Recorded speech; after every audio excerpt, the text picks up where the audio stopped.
നമസ്കാരം.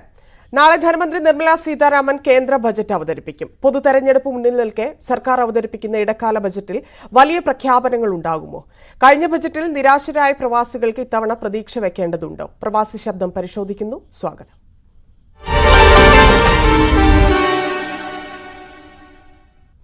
ചർച്ചയിൽ പങ്കെടുക്കുന്നത് കോൺഗ്രസ് പ്രതിനിധി അഡ്വക്കേറ്റ് അജി കുര്യാക്കോസ്, ഇടത് സഹയാത്രികൻ വാഹിദ് നാട്ടിക, സാമൂഹ്യ പ്രവർത്തകൻ റൌഫ് കൊണ്ടോട്ടി എന്നിവരാണ്. ആദ്യം ശ്രീ അജി കുര്യാക്കോസ്, എന്തെങ്കിലും പ്രതീക്ഷ പ്രവാസികൾക്ക് നാളെ നടക്കാനിരിക്കുന്ന ബജറ്റിലുണ്ടോ? നാളെ ഉള്ളത് ബജറ്റല്ല, അത് ഒരു ഇടക്കാല ബഡ്ജറ്റാണ്. ഇടക്കാല ബഡ്ജറ്റിനകത്ത് സാധാരണഗതിയില് മുൻകാലങ്ങളിലൊക്കെ സർക്കാരുകള്, കേന്ദ്ര സർക്കാരുകള് ഇടക്കാല ബഡ്ജറ്റിൽ വലിയ കാര്യങ്ങളൊന്നും പ്രഖ്യാപനങ്ങളൊന്നും നടത്താറില്ല. അത് നമുക്കറിയാം. പിന്നെ ഇപ്പോ ഈ നേരത്തെ പറഞ്ഞ പോലെ പുത്തനച്ചി പുരപ്പുറം തുടയ്ക്കും എന്നുള്ളത് പോലെ ഈ വരുന്ന ലോക്സഭാ തെരഞ്ഞെടുപ്പും ബന്ധപ്പെട്ടുകൊണ്ട് അതുമായിട്ട് ബന്ധപ്പെട്ട് കൊണ്ടുവരുന്ന ഈ തെരഞ്ഞെടുപ്പ് വോട്ട് രാഷ്ട്രീയം, അതിനകത്ത് ചിലപ്പോൾ ചില പ്രഖ്യാപനങ്ങൾ ഉണ്ടാകുമെന്ന് തന്നെയാണ് ഞാൻ വിശ്വസിക്കുന്നത്. തെരഞ്ഞെടുപ്പ് മുന്നിൽ നിൽക്കുന്ന സാഹചര്യത്തിൽ എങ്ങനെയായിരിക്കും പ്രവാസികളെ ട്രീറ്റ് ചെയ്യാന്നാണ്? അതെ, ഈ പ്രവാസിനെ സംബന്ധിച്ച് പറയുകയാണെങ്കിൽ പ്രവാസിയെ ഒരു വർഷങ്ങളായിട്ടും ഈ ഒരു ഗവൺമെന്റ് വന്ന ആദ്യ കാലഘട്ടങ്ങളിൽ ഈ 5 വർഷമായിട്ട് അതിനു മുമ്പ് പ്രവാസിക്ക് വോട്ടവകാശം കൊടുക്കുമെന്നും അതിനുവേണ്ടി സുപ്രീം കോടതിയിലെ ഇലക്ഷൻ കമ്മീഷൻ അടക്കം എല്ലാവരും സത്യവാങ്മൂലം കൊടുക്കുകയും പ്രവാസിക്ക് വോട്ടവകാശം കൊടുക്കാൻ പല രീതിയിൽ, അതായത് ഫ്രഞ്ച്, US, UK തെരഞ്ഞെടുപ്പുകളിലൊക്കെ അനുശാസിക്കുന്ന രീതിയിലുള്ള വോട്ടവകാശം പ്രവാസിക്ക് കൊടുക്കാമെന്നൊക്കെ ഒരു പുകമറ സൃഷ്ടിക്കുകയും പ്രവാസിയെ മൊത്തം അങ്ങോട്ട് അടുപ്പിക്കുകയും, അപ്പോൾ ഈ 5 വർഷത്തിനുള്ളിൽ നടന്നില്ലെങ്കിൽ അടുത്ത 5 വർഷങ്ങളിൽ നടക്കുമെന്നുള്ളത് കൊണ്ട് പ്രവാസികൾക്ക് വന്നിട്ട് പല പ്രവാസികളും വന്നിട്ട് മോഡി ഗവൺമെന്റിനെ വോട്ട് ചെയ്യുകയുണ്ടായി എന്നുള്ളതാണ് ഒരു സത്യം. അപ്പോ ഇതുവരെ ആയിട്ടും അത്തരത്തിലുള്ള പ്രവാസിക്ക് ഒരു വോട്ടവകാശം ഇല്ലാത്തത് കൊണ്ട്, പ്രവാസിയെ സംബന്ധിച്ച് പ്രവാസി ഒരു വോട്ട് ബാങ്ക് അല്ലാത്തത് കൊണ്ടും പ്രവാസി ഇവിടെ ഒരു വിഷയമേ അല്ല. നമുക്കിപ്പം ഇന്നത്തെ ഈ പ്രവാസി ശബ്ദത്തിലൂടെ നമുക്ക് പറയാനുള്ളത്, പ്രവാസികൾ പറയട്ടെ എന്നുള്ള പരിപാടിയിലൂടെ പറയുന്നത്, നമ്മളെ സംബന്ധിച്ച് നമുക്ക് ഇതൊരു വിഷയമാണ്. എങ്ങനെയാണ് വോട്ടവകാശം, എങ്ങനെയാണ് പ്രവാസിക്ക് കിട്ടാൻ പോകുന്നത്, പ്രവാസിക്ക് എന്തൊക്കെ കിട്ടാൻ പോകുന്നു? ഒരു ചെറിയ കാര്യം നമ്മൾ മനസ്സിലാക്കേണ്ടത്, വർഷങ്ങളായിട്ട് ഇന്ത്യയുടെ പ്രവാസി ഏറ്റവും കൂടുതൽ അനുഭവിക്കുന്ന വിഷമം, പ്രവാസികൾ യാത്ര ചെയ്യുമ്പോൾ നാട്ടിലേക്കും തിരിച്ചിങ്ങോട്ടും യാത്ര ചെയ്യുന്ന വിമാനക്കൂലി, അത് ക്രമാനുതീതമായിട്ട് ഉയർത്തുക. അത് ഉയർത്താനുള്ള അവകാശം സെൻട്രൽ ഗവൺമെന്റിന് പോലുമല്ല, അത് ഉയർത്താനുള്ള അവകാശം അതത് എയർക്രാഫ്റ്റിന് കൊടുത്തിരിക്കുകയാണ്. അപ്പോ ആ എയർക്രാഫ്റ്റിന് കൊടുക്കുന്ന സമയത്ത് നമുക്ക് ഇന്ത്യയുടെ ഒരു എയർക്രാഫ്റ്റ്, ഇന്ത്യ ഗവൺമെന്റിന്റെ സിഗ്നേച്ചർ ആയിട്ടുള്ള ഒരു എയർക്രാഫ്റ്റ് എയർ ഇന്ത്യ, അതിപ്പോ എവിടെ പോയി? അങ്ങനെ എല്ലാം എയർ ഇന്ത്യ, നമുക്കറിയാം, നമ്മളെക്കാൾ കൂടുതൽ കഷ്ടത്തിലോടുന്ന പാകിസ്ഥാൻ എയർലൈൻസിന് പാകിസ്ഥാൻ എയർലൈൻസ് ഉണ്ട്, ശ്രീലങ്കൻ എയർലൈൻസ് ഉണ്ട്. അപ്പോൾ എല്ലാ രാജ്യങ്ങൾക്കും അതത് നമ്മളെക്കാൾ കൂടുതൽ കഷ്ടത്തിൽ പോകുന്ന രാജ്യങ്ങൾക്ക് എയർലൈൻസ് ഉള്ളപ്പോൾ നമ്മുടെ സിഗ്നേച്ചർ എയർലൈനായ എയർ ഇന്ത്യ, നമുക്കറിയാം കോൺഗ്രസ് ഭരണകാലത്ത് എയർ ഇന്ത്യ ടാറ്റ ആരംഭിക്കുകയും ടാറ്റയുടെ കയ്യിൽ നിന്ന് അത് ഇന്ത്യ ഗവൺമെന്റ് വാങ്ങിക്കുകയും അത് വളരെ നല്ല രീതിയിൽ നടത്തിക്കൊണ്ടുപോകും. പിന്നെ ചില പ്രശ്നങ്ങളൊക്കെ ഉണ്ടാവും. ഇപ്പൊ നമുക്ക് KSRTC പോലെ ഇപ്പൊ ഗവൺമെന്റിന്റെ എയർലൈൻ ആകുമ്പോൾ ചില പ്രശ്നങ്ങളൊക്കെ ഉണ്ടാവുമായിരിക്കാം. പക്ഷെ എങ്കിൽ കൂടിയും ജനങ്ങൾക്ക് ആശ്വാസം നൽകുന്ന രീതിയിൽ നടത്തിക്കൊണ്ടുപോയിരുന്ന എയർ ഇന്ത്യ ഇപ്പൊ എവിടെ? ഓരോ എയർപോർട്ടുകൾ എവിടെ? എല്ലാം സ്വകാര്യവൽക്കരിച്ചിരിക്കുകയാണ്. അപ്പൊ പ്രവാസിയെ സംബന്ധിച്ച് പ്രവാസിക്ക് ഒന്നും ലഭിക്കാനില്ല. പ്രവാസിക്ക് ടാക്സ് വെക്കാൻ പോകുന്നു.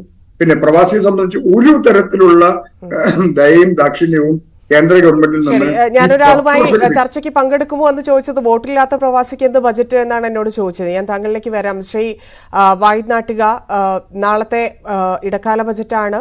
തെരഞ്ഞെടുപ്പ് മുന്നിൽ നിൽക്കുന്നു എന്നുള്ളൊരു പ്രത്യേകത മാത്രമാണ് ബജറ്റിലുള്ളത്. പ്രവാസികൾക്ക് എന്ത് പ്രതീക്ഷയാണ്? നിരവധി വിഷയങ്ങളുണ്ട്. ശ്രീ അജി കുര്യാക്കോസ് പറഞ്ഞതുപോലെ ഒട്ടനവധി വിഷയങ്ങളുണ്ട്. നികുതിയുണ്ട്, ആരോഗ്യ വിഭാഗവുമായി ബന്ധപ്പെട്ടിട്ടുള്ള കാര്യങ്ങളുണ്ട്, നാട്ടിൽ മറ്റ് ബിസിനസ് തുടങ്ങുന്നതിലുള്ള പരിമിതികളുണ്ട്. ഇതെല്ലാം നിലനിൽക്കുന്ന സാഹചര്യത്തിൽ നാളെ എന്തെങ്കിലും പ്രതീക്ഷിക്കേണ്ടതുണ്ടോ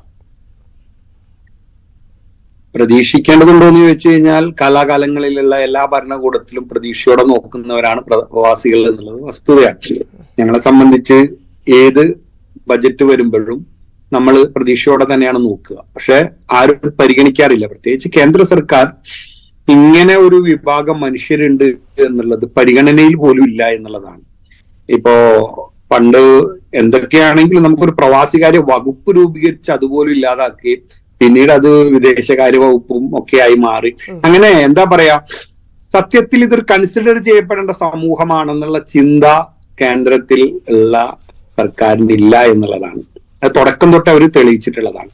എങ്കിലും നമ്മൾ ഇതിന്റെ വസ്തുതയെ കാണാതെ, അതായത് ഇന്ത്യയിൽ പ്രവാസികളിലൂടെ ലഭിക്കുന്ന വിദേശ നാണയം, അതേപോലെ തന്നെ ഇന്ത്യയുടെ കമ്മ്യൂണിറ്റി, ഇന്ത്യയുടെ ഒരു അംബാസിഡർമാരായി പ്രവർത്തിക്കുന്ന പ്രവാസികൾ, ഇത്തരം മനുഷ്യർ അവർ നൽകുന്ന, ലോകത്തിലൂടെ നൽകുന്ന പേരും പെരുമയും നമ്മുടെ രാജ്യത്തിന് എത്ര കണ്ട് ഗുണകരമാകുന്നുണ്ട് എന്നുള്ളത്, നമ്മുടെ രാജ്യത്ത് ഏത് ഭരണകൂടമാണെങ്കിലും ആ ഭരണകൂടം മറ്റു രാജ്യങ്ങളിൽ സ്വീകരിക്കപ്പെടുന്നതിൽ ഈ ഒരു തൊഴിൽ സമൂഹം കൂടി വളരെ പ്രധാനപ്പെട്ടതാണ്. അങ്ങനെ ഇരിക്കുമ്പോൾ ഇവിടെ പരിഗണിക്കാതിരിക്കുക എന്ന് പറയുന്നത് സത്യത്തിൽ ആ രാജ്യത്തോട്, അതായത് ഇന്ത്യ എന്ന രാജ്യത്തോട് തന്നെ ചെയ്യുന്ന രാജ്യദ്രോഹമാണ് എന്നുള്ളതാണ്. അതുകൊണ്ട് ഇപ്പൊ ഏറ്റവും വലിയ വിഷയം പ്രവാസികളെ സംബന്ധിച്ച്, പ്രവാസികളുടെ നേരത്തെ സൂചിപ്പിച്ചതുപോലെ യാത്രാ പ്രശ്നമാണ്. അതോടൊപ്പം തന്നെ മറ്റൊരു പ്രശ്നമാണ് പ്രവാസി, പ്രത്യേകിച്ച് ഈ മധ്യ പൗരസ്ത്യ മേഖലയിലുള്ള പ്രവാസികളുടെ തിരിച്ചുവരവ് എന്നുള്ളത്. ഒരു പ്രവാസ കാലഘട്ടം ഒരു 50 വർഷം പിന്നിട്ട് കഴിഞ്ഞിട്ടുള്ള മധ്യ പൗരസ്ത്യ ദേശത്തെ, കാരണം മറ്റ് യൂറോപ്പിലെയോ മറ്റുള്ളവരെയോ പോലെയല്ല, ഏറെക്കുറെ തിരിച്ചു വരുന്ന ഒരു 80-90% ആളുകളും തിരിച്ച് ഇന്ത്യയിൽ എത്തുകയും അവരുടെ ശിഷ്ടകാലം അവിടെ എത്തുകയും ചെയ്യുന്ന ഒരു അവസ്ഥയാണ്. ഇങ്ങനെയുള്ള കാലത്ത് ഇപ്പോ ഒരു പരിഷ്കൃത സമൂഹത്തിൽ ഈ വയോജന വാർദ്ധക്യത്തിലായ ആളുകളുടെ ഒക്കെ തന്നെ സ്റ്റേറ്റ് ഏറ്റെടുക്കുന്ന ഒരു ഘട്ടമാണുള്ളത്. ഇവിടെ നമ്മുടെ രാജ്യത്തിന് വിദേശ നാണയത്തിന് വലിയ സംഭാവന ചെയ്തിട്ടുള്ള പ്രവാസികളായ മനുഷ്യർ തിരിച്ചു വന്നു കഴിഞ്ഞാൽ അവനെ ഏതെങ്കിലും തരത്തിൽ സംരക്ഷിക്കപ്പെടാനുള്ള ഒരു പുനരധിവാസ പദ്ധതിയെ കുറിച്ച് കേന്ദ്ര സർക്കാർ വിദൂരതയിൽ പോലും വെച്ചിട്ടില്ല എന്നുള്ളതാണ്. അത് വളരെ സങ്കടകരമാണ്. ഇപ്പോ കേരളത്തിന് വളരെ നമുക്കറിയാം, നമ്മുടെ ഇന്ത്യൻ ഫെഡറൽ സംവിധാനത്തിൽ ഒരു സംസ്ഥാനം എന്ന് പറയുന്നത് വളരെ ലിമിറ്റഡ് അധികാരത്തോടു കൂടിയാണ്. ആ ലിമിറ്റഡ് അധികാരത്തിലൂടെ തന്നെ കേരളത്തിൽ അത് മാറി മാറി വന്ന സർക്കാരുകൾ, നോർക്കെ ആയാലും അത്തരം സംവിധാനങ്ങൾ ഉണ്ടാക്കുകയും പ്രവാസി ക്ഷേമനിധി ഉണ്ടാക്കുകയും അങ്ങനെ ഒരു മനുഷ്യരെ പരിഗണിക്കുന്നത്, ഏറ്റവും ചുരുങ്ങിയത് ഇവരും മനുഷ്യരാണ്, ഇവരും നാട്ടുകാരാണ് എന്ന് പരിഗണിക്കാനുള്ള ഒരു മനസ്സുണ്ടായിട്ടുണ്ടെന്നുള്ള ഏറ്റവും ചുരുങ്ങിയത് ആ ഒരു നിലയിലേക്കെങ്കിലും ഇന്ത്യയിലെ കേന്ദ്ര സർക്കാരും അതേപോലെ ഇതര സർക്കാരുകൾ, കേന്ദ്ര സർക്കാർ അത്തരം ഒരു നടപടിയിലേക്ക് പോയാൽ സംസ്ഥാനങ്ങൾക്കുള്ള അധികാരങ്ങൾ ഉപയോഗിച്ചുകൊണ്ട് അതാത് സംസ്ഥാനങ്ങളും ചെയ്യാൻ ബാധ്യസ്ഥരായി മാറുകയും അതൊരു കൾച്ചറായി മാറുകയും ചെയ്യും. പക്ഷെ ഇന്ത്യയിൽ ആ ഒരു കൾച്ചർ വരുന്നില്ല. മറിച്ച് ഇവിടെ പ്രവാസികൾ എന്ന അവർ കാണുന്നത് ഈ ഓവർസീസ് സിറ്റിസൺ ആയിട്ടുള്ളവർ, അതായത് OCI കാർഡുള്ളവരെ മാത്രമാണ്. ഇപ്പൊ മോഡി സർക്കാർ കാലകാലങ്ങളായിട്ട് കണ്ടിട്ടുള്ളത് OCI കാർഡുള്ളവരെ മാത്രമാണ്. അല്ലാതെ സാധാരണ പണിയെടുക്കുന്ന ഇത്തരം ആളുകളെ കുറിച്ചുള്ള ചിന്തയേ ഇല്ല. ചിന്ത ഉണ്ടായിരുന്നെങ്കിൽ ഇത്രയൊന്നും നേരത്തെ സൂചിപ്പിച്ചതുപോലെ നമുക്ക് ഉണ്ടായിരുന്ന ഒരു വിമാന കമ്പനിയാണ് വിമാന കമ്പനി. കാരണം സ്വന്തമായ ഒരു സർക്കാരിന് വിമാന കമ്പനി, ഒരു രാജ്യത്ത് ലോകം മുഴുവൻ മനുഷ്യർ ജോലി ചെയ്യുമ്പോൾ ഏത് രാജ്യത്ത് എന്തും സംഭവിക്കാം. അങ്ങനെയൊക്കെ വരുമ്പോൾ ആക്ട് ചെയ്യാൻ അവനവന്റെ കയ്യിൽ സ്വന്തമായ ഒരു ടൂൾ പോലും ഇല്ല ഇന്ന് ഇന്ത്യയിൽ എന്നുള്ളതാണ്. ഇപ്പൊ ഒരു പ്രോബ്ലം വന്നു കഴിഞ്ഞാൽ, ഇപ്പൊ നാച്ചുറൽ കലാമിറ്റീസ് വന്നാൽ, അല്ലെങ്കിൽ ഒരു യുദ്ധം വന്നാൽ, അങ്ങനെ എന്തൊക്കെ വന്നു കഴിഞ്ഞാൽ ഇതിനൊക്കെ ടൂളായിട്ട് ഉപയോഗിക്കേണ്ട ഒരു സാധനമാണ് ഇന്ത്യയുടെ സ്വന്തമായിട്ടുള്ള സർക്കാരിന്റെ എയർലൈൻസ് എന്ന് പറയുന്നത്. അതുപോലെ തന്നെ ഈ മനുഷ്യർ മരിച്ചു കഴിഞ്ഞാൽ ആ മൃതദേഹം കൊണ്ടുപോകുന്നതിൽ ഉൾപ്പെടെ. പക്ഷെ ഇപ്പോഴാണെങ്കിലോ മൃതദേഹം കൊണ്ടുപോകുന്നത് വരെ കൂടുതൽ ബുദ്ധിമുട്ടുകളിലേക്ക് എത്തിച്ചുകൊണ്ടിരിക്കുകയാണ്. മാസം കഴിഞ്ഞാണ് മൃതദേഹം നാട്ടിലെത്തിച്ചത്. അതിൽ വരുത്തിയ മാറ്റങ്ങളൊക്കെ വളരെ ഞെട്ടിക്കുന്നതും ആശങ്കയുണ്ടാക്കുന്നതുമാണ്. ഞാൻ താങ്കളിലേക്ക് വരാം. ശ്രീ അദ്വൈത് റൌഫ് കൊണ്ടോട്ടി കൂടി ചേരുന്നുണ്ട്. ശ്രീ റൌഫ്, താങ്കൾ സാമൂഹ്യ പ്രവർത്തകനാണ്. നിരവധി സാധാരണക്കാരുടെ, ഇപ്പൊ നേരത്തെ പറഞ്ഞതുപോലെ ബജറ്റിൽ എപ്പോഴും വലിയ വ്യവസായികൾക്ക് മാത്രം പ്രതീക്ഷയുള്ള, ഇല്ലെങ്കിൽ അവർക്ക് ആശ്വാസകരമാവുന്ന കാര്യങ്ങൾ മാത്രം, അവർ മാത്രം അനുകൂലിക്കുന്ന സാഹചര്യങ്ങൾ ഉണ്ടാവാറുണ്ട്. എല്ലാ ബജറ്റുകളിലും. 2023 ബജറ്റിലാണെങ്കിൽ പോലും അതായിരുന്നു സാഹചര്യം. പക്ഷേ ഈ ബജറ്റ് വരുമ്പോൾ ഒരുപാട് മാറ്റങ്ങൾ പ്രവാസികളുടെ കാര്യത്തിൽ ഉണ്ടായിട്ടുണ്ട്. പ്രധാനമായും നേരത്തെ രണ്ടുപേരും പറഞ്ഞതുപോലെ വിമാന കൊള്ളയാണ്, മറ്റൊന്ന് ഈ പങ്കാളിത്ത പെൻഷൻ, പ്രധാനപ്പെട്ട ഒന്ന് ഓൺലൈൻ അല്ലെങ്കിൽ പോസ്റ്റൽ വോട്ടവകാശം, അങ്ങനെയുള്ള നിരവധി കാര്യങ്ങളിൽ താങ്കൾ ഇടപെടൽ നടത്താറുണ്ട്. ഇതിൽ എന്തെങ്കിലും ഒരു മാറ്റം പ്രവാസികൾക്ക് വേണ്ടി ഉണ്ടാകും ഈ ബജറ്റിൽ എന്ന് പ്രതീക്ഷിക്കുന്നുണ്ടോ? ഹലോ, പറഞ്ഞോളൂ റാഫ്.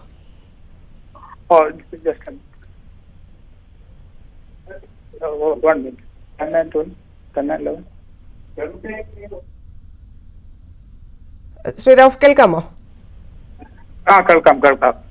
നമുക്കറിയാവുന്നതുപോലെ കേന്ദ്ര ഗവൺമെന്റുകളുടെ ഈ അവഗണന എന്ന് പറയുന്നത് മാറി മാറി വരുന്ന എല്ലാ സർക്കാരുകളുടെ അടുത്തുനിന്നും നമുക്ക് ലഭ്യമാകുന്ന ഈ അവഗണനയാണ് എന്നുള്ളത് നമുക്ക് എല്ലാവർക്കും അറിയാവുന്നതാണ്. നേരത്തെ സജി ഇവിടെ സൂചിപ്പിക്കപ്പെട്ടതുപോലെ തന്നെ ഇതിന്റെ കാര്യങ്ങളിൽ നമ്മൾ ചിന്തിക്കുകയാണെങ്കിൽ പ്രവാസികളെ ഇതായി കാണുന്ന വലിയൊരു പ്രശ്നം നമ്മുടെ മുന്നിലുണ്ട്. അപ്പൊ അതുകൊണ്ട് അദ്ദേഹത്തിന്റെ കോൾ കട്ടായി. ശ്രീ അജി കുര്യാക്കോസ്, ഇവിടെ നേരത്തെ ഞാൻ പറഞ്ഞതുപോലെ നിരവധി വിഷയങ്ങൾ, അതിൽ പ്രധാനപ്പെട്ടത് ഇതാണ്. ഈ വോട്ടവകാശത്തിന്റെ കാര്യത്തിൽ ഇതുവരെ ഒന്നും സംഭവിക്കുന്നില്ല. അത് പല സർക്കാരുകളും മാറി മറിഞ്ഞു വന്നിട്ടും ഒന്നും സംഭവിക്കാതിരിക്കുന്ന ഒരു കാര്യമാണ്. മറ്റൊരു പ്രധാനപ്പെട്ട വിഷയം, നാട്ടിൽ മാതാപിതാക്കളില്ല ഇല്ലെങ്കിൽ ആശ്രിതരായിട്ടുള്ള ആളുകൾക്ക് നികുതി കാര്യത്തിലൊക്കെ വലിയ ബുദ്ധിമുട്ടുണ്ട്. അത് കാലങ്ങളായിട്ട് ഉന്നയിച്ചുകൊണ്ടിരിക്കുന്ന ഒരു ആവശ്യമാണ് പ്രവാസിയെ സംബന്ധിച്ച്. അത് വലിയ ബുദ്ധിമുട്ടുണ്ടാക്കുന്നതാണ്. അത്തരത്തിൽ എന്തെങ്കിലും ഒരു സമ്മർദ്ദമെങ്കിലും ഈ വിഷയത്തിലൊക്കെ കേന്ദ്ര സർക്കാരിൽ ചെലുത്താൻ നമ്മുടെ എം പിമാർക്കോ ഇല്ലെങ്കിൽ മറ്റെന്തെങ്കിലും രീതിയിൽ സംഘടനകൾക്കോ ഒക്കെ സാധിച്ചിട്ടുണ്ടോ? അത് നാളത്തെ ഇടക്കാല ബജറ്റിൽ പ്രതിഫലിക്കാനുള്ള സാധ്യതയുണ്ടോ? ഒരു പ്രധാനപ്പെട്ട വിഷയം നമ്മൾ ചർച്ച ചെയ്യാതെ പോയതാണ്. കാലങ്ങളായിട്ട് ചർച്ച ചെയ്യാതെ പോയ ഒരു പ്രധാനപ്പെട്ട വിഷയമാണ്. നമുക്ക് എന്തുകൊണ്ട് വോട്ടവകാശം കിട്ടുന്നില്ല? അതിനൊരു ഉത്തരം ഞാൻ ഇപ്പൊ പറഞ്ഞുതരാം. നമ്മളെല്ലാം ഇപ്പം വാഹിദ അവിടെ ഉണ്ടല്ലോ, നമ്മൾ മനസ്സിലാക്കേണ്ടത് ഏറ്റവും കൂടുതൽ ആളുകൾ വിദേശത്തേക്ക് പോകുന്നത് നിയമപരമായിട്ടും നിയമപരമല്ലാതെയും പോകുന്നത്. ഇപ്പൊ ഏറ്റവും കൂടുതൽ നിയമപരമല്ലാതെ അമേരിക്കയിലേക്കൊക്കെ പോകുന്നത് ഗുജറാത്തിൽ നിന്ന്. നമുക്ക് മനസ്സിലാക്കേണ്ടത് ഈ രാജ്യത്തെ അവർക്ക് ജോലി ചെയ്യാനുള്ള ബുദ്ധിമുട്ടുകളോ അതൊന്നും അല്ല അവർ പോകുന്നത്. നല്ല ജീവിത സൗകര്യങ്ങളും നല്ല ജീവിത സാഹചര്യങ്ങളും തേടിക്കൊണ്ടാണ് അവർ പോകുന്നത്. അപ്പൊ നമ്മൾ മനസ്സിലാക്കേണ്ടത് ഇന്ത്യയുടെ പ്രശ്നം എന്ന് പറഞ്ഞാൽ ഇന്ത്യയിൽ ജീവിക്കാൻ കഴിയാത്ത രീതിയിലുള്ള പ്രശ്നങ്ങൾ നടന്നുകൊണ്ടിരിക്കുകയാണ് കഴിഞ്ഞ 10 വർഷമായിട്ട്. അപ്പൊ അവരെ എങ്ങനെയെങ്കിലും മറ്റു രാജ്യങ്ങളിലേക്ക് കുടിയേറി പോകാൻ ശ്രമിക്കുന്നു. നേരത്തെ വഹാബ് പറഞ്ഞതുപോലെ നമ്മുടെ ഈ മിഡിൽ ഈസ്റ്റ് കൺട്രീസിലേക്ക് പോകുന്നതിനേക്കാൾ ഉപരിയായിട്ട് അവർ മറ്റു രാജ്യങ്ങളിൽ പോയിട്ട് അവിടെ പാസ്പോർട്ട് നേടി അവിടെ സംരക്ഷിതരായിട്ട് ജീവിക്കാൻ ശ്രമിക്കുകയാണ്. അപ്പൊ അതിൽ നിന്ന് മനസ്സിലാക്കേണ്ടത് ഈ ഗവൺമെന്റിനെ സംബന്ധിച്ച്, ഈ കേന്ദ്ര ഗവൺമെന്റിനെ സംബന്ധിച്ചിട്ട് അവർക്ക് ഇത്തരം ആളുകളെ എത്രയും പെട്ടെന്ന് ഇന്ത്യയിൽ നിന്ന് ഒഴിഞ്ഞു പോകണം എന്നുള്ളതാണ് ആവശ്യം. കാരണം ഈ ജീവിത സാഹചര്യമായി പൊരുത്തപ്പെട്ടു പോകാൻ സാധിക്കാത്ത ആളുകൾ ഇവിടെ ജീവിക്കണ്ട. കാരണം ഇവിടെ അമ്പലം പണിയുകയും അതുപോലെ പള്ളി പൊളിക്കുകയും അതുപോലെ തന്നെ ജയ് ശ്രീറാം വിളിക്കുകയും ഇതൊക്കെ ചെയ്യുന്ന ആൾക്കാർ മാത്രം മതി ഇവിടെ എന്നുള്ളതാണ് ഈ ഗവൺമെന്റിന്റെ ഒരു തത്വം.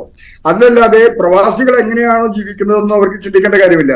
പിന്നെ അപ്പൊ അതുകൊണ്ടാണ് ഈ പോകുന്ന ആളുകൾ തടയിടാൻ വേണ്ടിയിട്ട് ഒരിക്കലും ഈ ഗവൺമെന്റ് ശ്രമിക്കാത്തത്. അങ്ങനെ പോകുന്ന ആളുകൾ ഇവിടെ മടുത്തുകൊണ്ട് പോകുന്ന ആൾക്കാരാണ്. ഇവിടുത്തെ ജീവിതം മടുത്തു പോകുന്ന ആൾക്കാരാണ്. നാളെയും ഈ പറയുന്ന ഇടക്കാല ബജറ്റാണ്, അത് തെരഞ്ഞെടുപ്പ് കമ്മീഷന്റെ പല ഇതുമുണ്ട്. അപ്പം നാളെയും ഇങ്ങനെയുള്ള ഇവരുടെ വികസന പ്രവർത്തനങ്ങൾ മാത്രം ചൂണ്ടിക്കാണിച്ച് പോവുകയായിരിക്കുമോ? അങ്ങനെയാണോ താങ്കളും വിചാരിക്കുന്നത്? തീർച്ചയായിട്ടും. നിങ്ങളിന്ന് മാഡം ഇന്ന് ശ്രദ്ധിക്കേണ്ട ഒരു പ്രധാനപ്പെട്ട വിഷയം, ഇന്ന് ബഹുമാനപ്പെട്ട പ്രസിഡന്റ് ഇന്ന് പാർലമെന്റിൽ അവതരിപ്പിച്ച പാർലമെന്റിൽ പറഞ്ഞ പ്രസംഗത്തിനകത്ത് എന്തായിരുന്നു പറഞ്ഞിരുന്നത്? അയോധ്യയിൽ രാമക്ഷേത്രം പണിതു, കാശ്മീരിലെ 370 വകുപ്പ് എടുത്തു കളഞ്ഞു. ഇതൊക്കെയാണോ ഇന്ത്യയിലെ ജനങ്ങൾക്ക് ആവശ്യം? തിന്നാൻ ഭക്ഷണമില്ല, കിടക്കാൻ പാർപ്പിടമില്ല. ഒന്ന് ഡൽഹി വരെ ഒന്ന് പോയി നോക്കും മേഡം. അവിടെ പോയി കഴിഞ്ഞാൽ എയർപോർട്ടിൽ പോകുന്ന 2 വഴികളും മറച്ചു കെട്ടിയിരിക്കുകയാണ്. അപ്പുറത്ത് ചേരികളാണ്, ആളുകൾ കാണാതിരിക്കാൻ വേണ്ടി മറച്ചു കെട്ടിയിരിക്കുകയാണ്. അപ്പൊ ഇതൊക്കെയാണ് ഇന്ന് ഇന്ത്യയിലെ പ്രശ്നം. ചേരികളുടെ വികസനമില്ല, ആൾക്കാർക്ക് പണമില്ല, തൊഴിലില്ല, ക്ഷേമ പെൻഷനുകളില്ല, ഒന്നും നടക്കുന്നില്ല. അപ്പൊ ഇതെന്തുകൊണ്ടാണ്? ഇതിനെയൊക്കെ മറയാക്കി ഇതൊക്കെ ജനങ്ങളിൽ നിന്ന് മറയ്ക്കുന്നതിന് വേണ്ടിയിട്ട് മറ്റു മറകൾ കൊണ്ടുവരും. ഇപ്പൊ ഗ്യാൻവാപ്പി കൊണ്ടുവന്നു, ഇന്നലെ ഗ്യാൻവാപ്പി കൊണ്ടുവന്നു, അയോധ്യ കൊണ്ടുവന്നു. ഇതെല്ലാമാണോ ഇവിടുത്തെ പ്രശ്നം? അയോധ്യയിൽ രാമക്ഷേത്രം പണിയുന്നതാണോ എന്നെ പോലെ നിങ്ങളെ പോലുള്ള ആൾക്കാരുടെ പ്രശ്നം? അല്ലല്ലോ. അപ്പൊ പിന്നെ യു എയിൽ ഒരു അമ്പലം പണിയുന്നതാണ് ഞങ്ങളുടെ പ്രശ്നം? അല്ല, ഞങ്ങളുടെ പ്രശ്നം ഞങ്ങൾക്ക് വോട്ടവകാശം വേണം, ഞങ്ങൾക്ക് യാത്ര ചെയ്യാൻ ചീപ്പായിട്ടുള്ള എയർക്രാഫ്റ്റ് വേണം. അല്ലാതെ നിങ്ങൾ കോടിക്കണക്കിന് ചെലവഴിച്ച് യു എയിൽ ഒരു അമ്പലം പണിതുകൊണ്ട് ഞങ്ങൾക്ക് എന്താ ഗുണം? അപ്പൊ പ്രവാസികളെ സംബന്ധിച്ചിട്ട് പ്രവാസികൾക്ക് ഗുണം കിട്ടുന്ന ഒന്നും ഇവിടെ നടക്കില്ല. ഞാൻ എന്നും പറയാറുണ്ട്, ഞാൻ 3 തവണ കേസ് കൊടുത്തവനാ, സുപ്രീം കോടതി വരെ പോയതാ ഈ പ്രവാസികളുടെ ഈ വോട്ടവകാശത്തിന് വേണ്ടിയിട്ട്. കാരണം ഒരു പ്രാവശ്യം വോട്ടവകാശം കിട്ടിയാൽ, ഞങ്ങൾക്ക് വോട്ടവകാശം കിട്ടിയാൽ ഇന്ത്യ തന്നെ മാറി കഴിയും. കാരണം ഇന്ത്യയിലെ ഓരോ ഭരണകർത്താക്കളെ, ഇപ്പൊ ഞാൻ പേരെടുത്ത് പറയുന്നില്ല, ഇപ്പൊ ഏറ്റവും എക്സാമ്പിൾ ഇപ്പൊ നമുക്ക് എടുത്തു പറയാവുന്നത് ഇപ്പൊ ശ്രീ മോഡി ഗവൺമെന്റിനെ കുറിച്ചാണ്. അദ്ദേഹത്തിന് വരെ ഈ പ്രവാസികളെ പേടിയാണ്. കാരണം അവർക്ക് വോട്ടവകാശം കിട്ടിക്കഴിഞ്ഞാൽ എന്തൊക്കെ സംഭവിക്കാൻ പോകുന്നു അറിയൂ. ഞങ്ങൾ ജീവിക്കുന്ന സാഹചര്യങ്ങൾ, ഞങ്ങൾക്ക് കിട്ടുന്ന ആനുകൂല്യങ്ങൾ, ഞങ്ങൾ ഇവിടെ നമ്മൾ വരത്തൻ എന്ന് പറയുമല്ലോ, വരത്തന്മാരായിട്ട് ജീവിക്കുന്നവരാ. ഈ വരത്തന്മാർക്ക് കിട്ടുന്ന ആനുകൂല്യങ്ങൾ നിങ്ങൾക്കറിയൂ.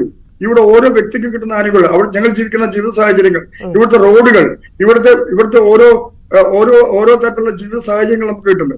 അപ്പൊ ഇതൊക്കെ ഞങ്ങൾക്ക് കിട്ടിക്കൊണ്ടിരിക്കുമ്പോൾ ഇതേ ജീവിത സാഹചര്യം ഇതിനേക്കാൾ ഭംഗിയായിട്ട് ലഭിക്കാൻ ഞങ്ങൾക്ക് ഇന്ത്യയിൽ സാധിക്കും. കാരണം ഈ വൃത്തികെട്ട രാഷ്ട്രീയക്കാരുടെ രാഷ്ട്രീയ കളി ഇല്ലാതാക്കാൻ ഞങ്ങളെ കൊണ്ട് സാധിക്കും.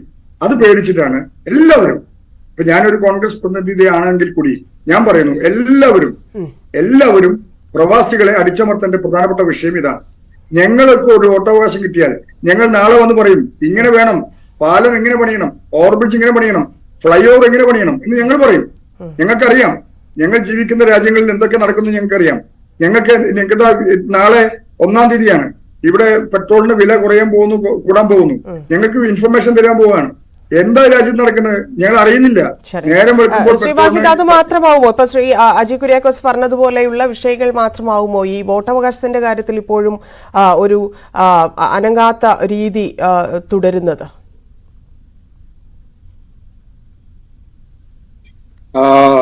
അതും ഒരു പ്രധാന ഘടകമാണ്. കാരണം ഈ ലോകം കണ്ട മനുഷ്യരുണ്ടാകുമ്പോ വലിയ ബുദ്ധിമുട്ടുണ്ടാകും. കാരണം അവിടെ ഇപ്പൊ ഈ പറഞ്ഞ പോലെ നിങ്ങൾ മതം പറഞ്ഞ് നിങ്ങൾക്ക്, കാരണം നോക്കൂ, ഞങ്ങൾ പല മതവിശ്വാസങ്ങളുടെ അടിസ്ഥാനത്തിലൊക്കെ തന്നെയുള്ള രാജ്യങ്ങളുടെ ഒക്കെ തന്നെ ഭരണകൂടങ്ങൾക്ക് കീഴിലാണ്. പക്ഷെ ലോകം തന്നെ ഹൈ സെക്യുലർ ആയിക്കൊണ്ടിരിക്കുകയാണ്. ആ മതാധിഷ്ഠിത രാജ്യങ്ങൾ പോലും മറ്റു മതങ്ങളെ വലിയ രീതിയിൽ പരിഗണിക്കുകയും സഹിഷ്ണുത, അതുപോലെ തന്നെ ഹാപ്പിനെസ്, അതിനൊക്കെ വേണ്ടി മിനിസ്റ്ററി ഉണ്ടാക്കിക്കൊണ്ട് ഭരണകൂടം ഇവിടുത്തെ സാധാരണ തൊഴിലാളികൾക്ക് വരെ ഏറ്റവും നല്ല സംരക്ഷണം നൽകണമെന്നുള്ള അടിസ്ഥാനത്തിൽ പ്രവർത്തിച്ചു കൊണ്ടിരിക്കുകയും ആ മാതൃകകൾ കണ്ടിട്ടുള്ള ഒരു സമൂഹമാണ് പ്രവാസി സമൂഹം എന്ന് പറയുന്നത്.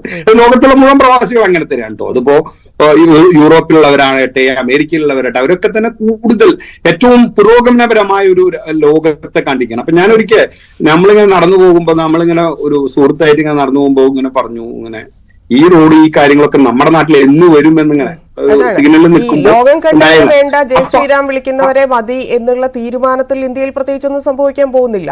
മാറ്റങ്ങൾ അത് കാലങ്ങളായിട്ട് ഇങ്ങനെ വോട്ട് ചെയ്ത് പോവുകയും ഇവർ തന്നെ അധികാരത്തിൽ തുടരുന്നതും സാഹചര്യം തന്നെയായിരിക്കും എന്നാണോ താങ്കൾ പറഞ്ഞു വരുന്നത്?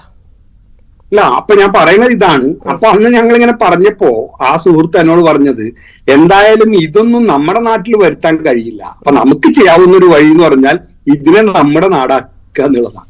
നോക്കൂ, ഒരു സാധാരണ, ഞാനൊരു ചെറുപ്പക്കാരനായിട്ടുള്ള സംസാരത്തിലാണ് പറഞ്ഞതാണ്. ഇതാണ് സാധാരണ എല്ലാ മനുഷ്യന്റെയും ചിന്ത എന്നുള്ളതാണ്. ഭരണകൂടം ഇത് ഒരു സൗകര്യമാക്കി മാറ്റിയിരിക്കുകയാണ്. അതുകൊണ്ടാണ് അവർ പരമാവധി പോകുന്നവരൊക്കെ പോകട്ടെ, ശല്യങ്ങൾ അല്ലെങ്കിൽ ഈ രാജ്യത്തിന് പുരോഗതി ഉണ്ടാക്കുന്ന ചിന്താഗതി തലച്ചോറുകൾ ഉണ്ടായിക്കഴിഞ്ഞാൽ അത് പിന്നെ വലിയ തരത്തിൽ ബുദ്ധിമുട്ടായി മാറും. നമുക്ക് ഇതേമാതിരി എവിടെയെങ്കിലും 500 കൊല്ലോ 1000 കൊല്ലോ മുമ്പ് വല്ല പള്ളി പൊളിച്ച് അമ്പലം പണിതോന്നോ, അമ്പലം പഠിച്ച് പള്ളി, പുതിയ കഥകൾ ഉണ്ടാക്കുക, ആ കഥകളുടെ പുറകെ ആളുകളെ വിടുക, എന്നിട്ട് തനി പമ്പര വിഡിത്തങ്ങൾ നിരന്തരമായി ഭരണകൂടം പ്രഖ്യാപിക്കുക, അതിന്റെ ഭാഗമായി കോടതികൾ വരെ എന്തൊരു ദുരവസ്ഥ ാണെന്നുള്ളതാണ്. നമ്മൾ ഏറ്റവും അവസാനത്തെ പ്രതീക്ഷയാണ് കോടതി എന്നൊക്കെ പറയുന്നത്.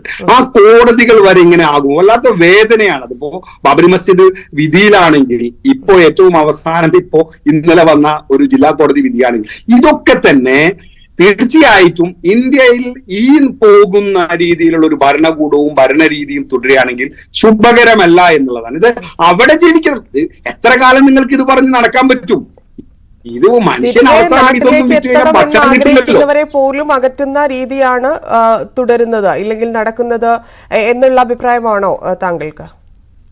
തീർച്ചയായിട്ടും, എന്താ സംശയം? അതായത് ഏതെങ്കിലും ഒരു പുതിയ രീതിയിലുള്ള ഒരു പുതിയ സാങ്കേതിക വിദ്യ, പുതിയമായ രാജ്യത്തിന് ഒരു പുതിയ പുരോഗതി, ഇതൊക്കെ ആശയപരമായി വെച്ചാൽ പോലും അത്തരം അതിനൊക്കെ തന്നെ ബോധപൂർവം മറയ്ക്കാനുള്ള, അല്ലെങ്കിൽ നമുക്ക് നോക്കൂ, ഇന്ത്യയിൽ ഇപ്പോഴുള്ള ലോകത്തെ ഹംഗറി റേറ്റിൽ ഇന്ത്യ എത്ര കണ്ട് പുറകോട്ട് പോയി എന്ന് നിങ്ങൾ നോക്കൂ. ലോകത്തിലെ വിശപ്പുള്ള രാജ്യങ്ങളുടെ കണക്കുകൾ എടുക്കുമ്പോൾ ഇന്നുവരെ ഉണ്ടായിരുന്നതിനേക്കാൾ എത്രയോ പുറകിലേക്ക് പോയി.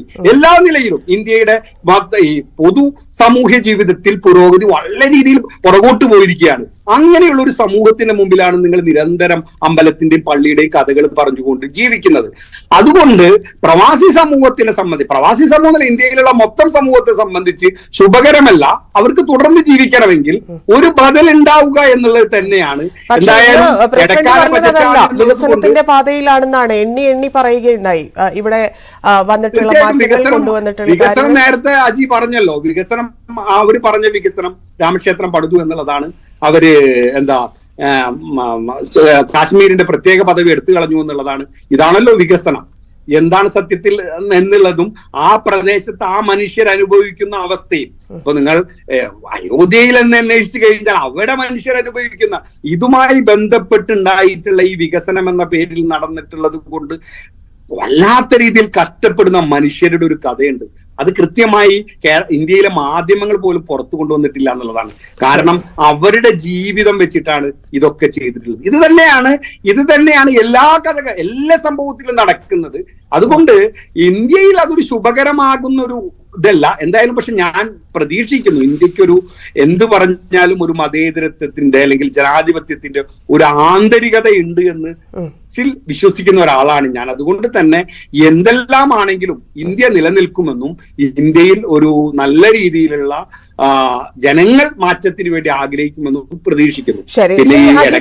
സംസ്ഥാനങ്ങളുടെ കാര്യങ്ങളിലേക്ക് വന്നാൽ ഇപ്പൊ BJP ഭരിക്കാത്ത സംസ്ഥാനം, പ്രത്യേകിച്ച് ഇപ്പോൾ അവഗണന നേരിടുന്നത് കേരളമാണ് എന്ന് കേരള സർക്കാർ പറയുന്നു. ഇവിടെ സർക്കാർ നടപ്പിലാക്കുന്ന പ്രവാസി ക്ഷേമ പദ്ധതി, കേന്ദ്ര സർക്കാർ അതിന് ഫണ്ട് അനുവദിക്കാത്ത പ്രശ്നം, കുടിയേറ്റ നിയമം, അങ്ങനെയുള്ള ഈ പ്രവാസകാര്യ വകുപ്പ് എന്നീ കാര്യങ്ങളിലൊന്നും കേന്ദ്രം വേണ്ടത്ര ശ്രദ്ധ ചെലുത്തുന്നില്ല എന്നുള്ള പരാതിയൊക്കെ സംസ്ഥാനത്തിനുണ്ട്. എന്തുകൊണ്ടായിരിക്കും അത്തരത്തിലൊരു അവഗണനയിലേക്ക് കേന്ദ്രം പോകുന്നത്? നോക്കൂ, ഈ ഗുജറാത്തിലും അല്ല, ഞാൻ ഇതിനകത്തൊരു ചെറിയൊരു കാര്യം ചോദിച്ചോട്ടെ. ചെറിയൊരു കാര്യം ചോദിച്ചോട്ടെ.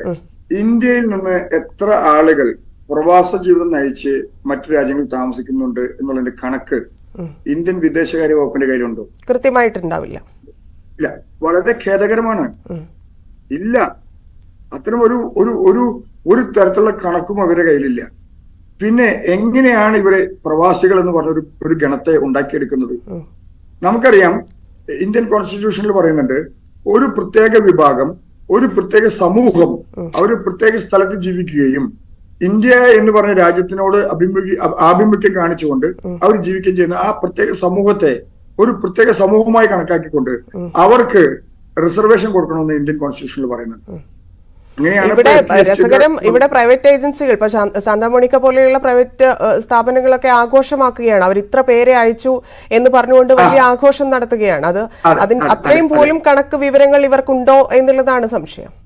ചോദ്യം. അപ്പൊ ഈ ഒരു കണക്കും വിവരവും ഇല്ലാത്ത വെറും പരദേശികളായ പ്രവാസികളെ കുറിച്ചാണ് നമ്മൾ ഇന്നത്തെ ചർച്ച. ഈ പരദേശികളായ ഞങ്ങളെപ്പോലെയുള്ള ആളുകൾ, ഞങ്ങൾക്ക് എന്ത് മാറ്റം വരുത്താൻ കഴിയും? ഞങ്ങൾ എവിടെ വന്നാലും പരദേശികളാണ്. ഞങ്ങൾ ഇവിടെ പരദേശികളാണ്, ഞങ്ങൾ ഇന്ത്യയിലും പരദേശികളാണ്. അപ്പൊ നമ്മൾ മനസ്സിലാക്കേണ്ടത്, നമുക്ക് യാതൊരു അവകാശവും ഇല്ലാത്ത ഒരു ജനവിഭാഗമാക്കി മാറ്റിക്കളഞ്ഞു. അത് ഇന്ത്യ ഗവൺമെന്റുകൾ കാലാകാലങ്ങളുമായിട്ട് ചെയ്തുകൊണ്ടിരിക്കുന്ന വിഷയമാണ്. നമുക്ക് യാതൊരു വിലയുമില്ല. ഇപ്പൊ ഞാൻ ചെറിയൊരു കാര്യം പറയട്ടെ. ഒരു എക്സ് സർവീസ്മാൻ ആണെങ്കിൽ അദ്ദേഹത്തിന് എവിടെയെങ്കിലും പോയി കഴിഞ്ഞാൽ അദ്ദേഹത്തിന് ഒരു മുൻഗണന കിട്ടും. ഞങ്ങൾ ഇതിനേക്കാൾ കൂടുതൽ കാര്യങ്ങൾ ഇന്ത്യ ഗവൺമെന്റിന് വേണ്ടി ചെയ്യുന്ന ആൾക്കാരാണ്. ഏറ്റവും കൂടുതൽ പണം വിദേശ രാജ്യങ്ങളിൽ നിന്ന് ഇന്ത്യ ഗവൺമെന്റ് കൊടുക്കുന്ന ആൾക്കാരാണ് ഞങ്ങൾ. അപ്പൊ ഞങ്ങൾക്ക് യാതൊരു പരിഗണനയില്ലേ. ഞങ്ങൾ വരുന്നത് ഒരു മാസം അല്ലെങ്കിൽ 20 ദിവസം ലീവിനാണ് വരുന്നത്. ഞങ്ങൾ വരുമ്പോൾ ഭൂമി തരംതിരിക്കാനും അതുപോലെ തന്നെ നികുതി അടയ്ക്കാനും ഞങ്ങളെ കൊണ്ടുപോവുകയാണ്. ഞങ്ങൾ 20-25 ദിവസം ലീവിന് വരുന്നത്. ഞങ്ങൾ 10 ദിവസം പോലും 10 ദിവസം വില്ലേജ് ഓഫീസിലും പഞ്ചായത്ത് ഓഫീസിലും കയറി ഇറങ്ങുകയാണ്. അപ്പൊ ഞങ്ങൾക്ക് യാതൊരു വിലയില്ല, പ്രവാസിക്ക് യാതൊരു വിലയില്ല. പ്രവാസി 1000 രൂപ കൊടുത്ത് വന്നിരുന്ന 1000 ദിർഹം കൊടുത്തിട്ട് അപ്പ് ആൻഡ് ഡൗൺ ടിക്കറ്റ് എടുക്കുന്ന പ്രവാസി സീസൺ ആവുമ്പോൾ, സീസൺ എന്ന് പറയുന്നത് എന്താണെന്ന് അറിയാം മാഡം, ഞങ്ങൾക്ക് ഇവിടെ കുട്ടികൾക്ക് ക്ലാസ് ഇല്ലാത്തപ്പോഴാണ് ഇവിടുത്തെ സീസൺ, ഇവിടുത്തെ വിമാന കമ്പനികളുടെ സീസൺ. ക്രിസ്മസ് ആവുമ്പോഴാണ്, അല്ലെങ്കിൽ ബക്രീദും റംസാനും ഓണവും വിഷുവും ആകുമ്പോഴാണ് ഇവരെ സീസൺ. അപ്പൊ ഞങ്ങൾക്ക് നാട്ടിലേക്ക് നോട്ടമിട്ടിട്ടുണ്ടെന്നുള്ള വാർത്തകളും വരുന്നുണ്ട്. കേട്ടില്ലേ മാഡം? ഇഡി നോട്ടമിട്ടിട്ടുണ്ടെന്നുള്ള വാർത്തകളും വരുന്നുണ്ട്. ഇഡി നോട്ടമിട്ട് ഞങ്ങൾ എല്ലാവരും നോട്ടമിട്ട് നിങ്ങൾ ഞങ്ങൾ എന്താ വെച്ചാൽ ചെയ്യും. കാരണം ഞങ്ങൾ ജീവിക്കാൻ ഗതിയില്ലാതെയാണല്ലോ ഇങ്ങോട്ട് വന്നത്. ഇനി ഞങ്ങളെല്ലാവരും തൂക്കിക്കൊല്ലട്ടെ, പ്രവാസികളെല്ലാം തൂക്കിക്കൊല്ലട്ടെ. ഞാനൊരു കാര്യം പറയട്ടെ, വളരെ വിഷമമുണ്ട്. കാരണം ഞങ്ങളെ എയർപോർട്ടിലെ ഇമിഗ്രേഷൻ ഓഫീസേഴ്സൊക്കെ ഞങ്ങളെ ട്രീറ്റ് ചെയ്യുന്ന രീതി കണ്ടാലേ സങ്കടം വരും. ഞങ്ങളിന്ന് പാവപ്പെട്ട ഒരു ചെറിയ ലേബർ ക്ലാസ് ഒക്കെ വരുമ്പോഴേ അവരൊക്കെ ട്രീറ്റ് ചെയ്യുന്നത്, ഇവരൊക്കെ ആരാണ്? ഈ എമിഗ്രേഷൻ ഓഫീസേഴ്സ് ഒക്കെ ആരാണ്? ഞങ്ങൾ കൊടുക്കുന്ന പണം കൊണ്ട് ജീവിക്കുന്നവരെ. ശ്രീയാജി, ഇപ്പൊ നമ്മൾ പറയും ഇപ്പൊ സമ്പദ് വ്യവസ്ഥയുടെ ഒരു നട്ടെല്ലായി മാറിയവരാണ് പ്രവാസികൾ എന്നൊക്കെ നമ്മൾ എപ്പോഴും പറയാറുള്ളതാണ്. പക്ഷെ അങ്ങനെ നട്ടെല്ലായി മാറിയവരെ ഇത്രയധികം അവഗണിക്കുന്നു, പ്രധാനപ്പെട്ട വിഷയങ്ങളിലെല്ലാം അവഗണിക്കുന്നു എന്നിടത്ത് എന്തുകൊണ്ട് പ്രവാസി സംഘടനകൾ ഇത്ര കാലമായി നേരിടുന്ന അവഗണനയ്ക്കെതിരെ സംസാരിക്കുന്നില്ല, ഇല്ലെങ്കിൽ ആവശ്യങ്ങൾ ഉയർത്തുന്നില്ല? ഏതാണ് മാഡം, സുപ്രീം കോടതി വരെ പോയില്ലേ? ശ്രീ MA യൂസഫ് അലി പോയില്ലേ? ഞങ്ങൾക്കൊരു വോട്ടവകാശം തരൂ, ഞങ്ങൾ കാണിച്ചു തരാം. ഞങ്ങൾക്കൊന്ന് വോട്ട് ചെയ്യാനുള്ള ഒരു അവകാശം തരൂ, ഞങ്ങൾ കാണിച്ചു തരാം എന്താ ചെയ്യാൻ പോണെന്ന്. ഞങ്ങളുടെ കാൽക്കൽ വരും ഇവിടുത്തെ രാഷ്ട്രീയക്കാരൊക്കെ. പക്ഷെ ഞങ്ങൾക്ക് ലഭിക്കുന്നില്ലല്ലോ. ഇലക്ഷൻ കമ്മീഷനോട് ചോദിച്ചില്ലേ? 3 വഴികൾ കൊടുക്കാൻ പറഞ്ഞില്ലേ? പ്രവാസികൾക്ക് വോട്ട് ചെയ്യാനായിട്ട് 3 വഴികൾ നിങ്ങൾ നിർദ്ദേശിക്കൂ. എവിടെ പോയി? അപ്പൊ ഞങ്ങൾക്കില്ലാത്തത് എന്താണ്? നമുക്കില്ലാത്തത് പണം പ്രതാപമൊന്നുമല്ല, ഞങ്ങൾക്കില്ലാത്തത് പവറാണ്. ഞങ്ങൾക്ക് പവർ ഇല്ല. എന്താ കാരണം എന്നറിയോ? ഞങ്ങൾക്ക് വോട്ടവകാശമില്ല. അപ്പൊ അതുകൊണ്ട് ഞങ്ങൾ ഇനിയും പ്രതീക്ഷിക്കുന്നില്ല, ഈ വരുന്ന തെരഞ്ഞെടുപ്പിലും പ്രതീക്ഷിക്കുന്നില്ല, അടുത്ത് വരുന്ന ഗവൺമെന്റിലും ഞങ്ങൾ പ്രതീക്ഷിക്കുന്നില്ല. ശരി ശ്രീ, ഇവിടെ സാധാരണ ഇപ്പൊ കോർപ്പറേറ്റുകളെ സംതൃപ്തിപ്പെടുത്തുന്നതും അതുവഴി സർക്കാരിന്റെ താല്പര്യങ്ങളൊക്കെ സംരക്ഷിക്കുന്നതുമായിട്ടുള്ള ബജറ്റാണ് എന്നൊരു പൊതുവെ അഭിപ്രായം സാധാരണ പ്രവാസികൾ ഉന്നയിക്കാറുണ്ട്. അല്ലാതെ അതിനപ്പുറത്തേക്ക് വലിയ വ്യവസായികൾക്ക് അപ്പുറത്തേക്ക് സാധാരണക്കാരനെ കാണുന്നില്ല എന്ന തരത്തിൽ ഇവിടെ പ്രവാസികൾക്ക് വേണ്ടി പല സമ്മേളനങ്ങളും നടക്കുന്നുണ്ട്, പലതരത്തിലുള്ള സെമിനാറുകൾ സംഘടിപ്പിക്കുന്നുണ്ട്. അവിടെ കൃത്യമായിട്ട് വിഷയം അവതരിപ്പിക്കാൻ സാധിക്കാതെ പോകുന്നതും ഇത് തുടരാൻ ഇല്ലെങ്കിൽ ഒരു മാറ്റം ഉണ്ടാകാതിരിക്കാൻ കാരണമാകുന്നുണ്ടോ? നോക്കൂ, ഈ പ്രവാസികളുടേതായ ഈ സമ്മേളനം നടത്തുന്നു കേന്ദ്ര സർക്കാർ എന്ന് പറഞ്ഞാൽ ആദ്യം നടത്താറുള്ള ഈ പ്രവാസി ഭാരത് ദിവസ് എന്ന് പറഞ്ഞാലാണ്. അതിപ്പോ ഞാനൊരു 2-3 പ്രവാസി ഭാരത് ദിവസിൽ പങ്കെടുത്തിട്ടുള്ളതാണ്. അതൊരു ആഘോഷമാണ്, അതൊരു സ്റ്റേജ് ഷോ ആണ്. അതിന്റെ അപ്പുറം അവിടെ പ്രത്യേകിച്ച് ഒന്നും സാധാരണ ആളുകളുടെ അഭിപ്രായം പരിഗണിക്കപ്പെടുക ഒന്നും ചെയ്യുന്നില്ല. സത്യത്തിൽ ഇതിനെക്കുറിച്ചൊരു താല്പര്യം വേണ്ടേ? താല്പര്യം ഉണ്ടെങ്കിൽ ഇതൊക്കെ പഠിക്കാം. ഇപ്പൊ നമ്മൾ പറയും, ഇപ്പൊ ഒരു വോട്ടവകാശം എന്ന് പറയുന്ന ഒരു അധികാരം, ഇത് ലോകത്തെ മറ്റ് പല സമൂഹങ്ങളും ഇവിടെ അനുഭവിച്ചുകൊണ്ടിരിക്കുന്നുണ്ടെന്നേ. ഇപ്പൊ നമ്മളിവിടെ കാണുന്നതാണ് ഫിലിപ്പീൻസിലെ ആളുകൾ പോയിട്ട് അവരുടെ സമ്മതിദാനാവകാശം ഇവിടുത്തെ എംബസിയിൽ പോയി അവർ ചെയ്യുന്നുണ്ട്. വോട്ട് അമേരിക്കക്കാർ ചെയ്യുന്നുണ്ട്, എല്ലാ ലോകത്തുള്ള എല്ലാ മനുഷ്യർക്കും ചെയ്യാൻ പറ്റുന്നുണ്ട്. വലിയ വികസിത രാജ്യങ്ങളല്ലാത്ത രാജ്യങ്ങൾ പോലും ചെയ്യുന്നുണ്ട്. ഈ ഒരു സംവിധാനം ഒരുക്കുന്നതിൽ അതിനെന്തെല്ലാം വഴികൾ പറഞ്ഞു. നിങ്ങൾ ആധുനിക സാങ്കേതിക വിദ്യ ഉപയോഗിക്കാൻ പറഞ്ഞു സുപ്രീം കോടതി. ഇതൊക്കെ പറഞ്ഞിട്ടും എന്തുകൊണ്ട് ഇതിനെ കുറിച്ച് ഇത്രയധികം പറയുമ്പോഴും എന്തുകൊണ്ട് പ്രവാസികൾക്ക് വോട്ട് ഇപ്പോഴും ചെയ്യാൻ സാധിക്കുന്നില്ല എന്നുള്ള ചോദ്യമാണ് നാളത്തെ ഇടക്കാല ബജറ്റിന് മുമ്പും പ്രവാസികൾ ഉന്നയിക്കുന്നത്. നമ്മുടെ സമയം പൂർത്തിയാവുകയാണ്. വളരെ നന്ദി ശ്രീ അജയ് കുര്യാക്കോസ്, ശ്രീ വായിദ് നാട്ടിക ചർച്ചയിൽ പങ്കെടുത്തതിന്. പ്രവാസി ശബ്ദം പൂർണ്ണമാകുന്നു. നമസ്കാരം.